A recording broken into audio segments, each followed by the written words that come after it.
మన ఆర్కే గారు మామూలోడు కాదు.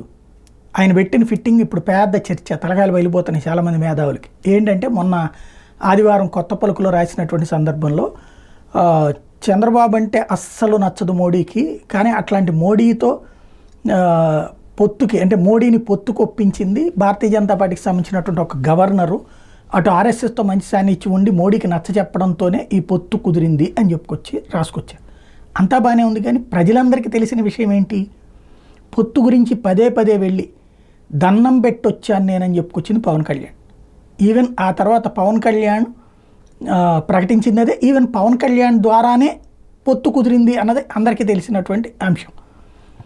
పవన్ కళ్యాణే పొత్తు కుదిర్చాడు అన్నటువంటి పాయింట్ నరేంద్ర మోడీ కూడా చెప్పుకొచ్చారు. అట్లాంటిది ఇప్పుడు అకస్మాత్తుగా ఏది అప్పుడు చిలకలూరుపేట సభలో కూడా చెప్పింది అదే కదా. అలా కాకుండా అసలు పవన్ కళ్యాణ్ పాత్ర లేకుండా ఎవరో గవర్నర్ చేశారు అన్నటువంటి పాయింట్ తెర మీదకి తీసుకొచ్చారు. ఎందుకు ఇది? దీని వెనకాల వ్యూహం ఏదైనా ఉందా లేదా నిజమా తేలాలి.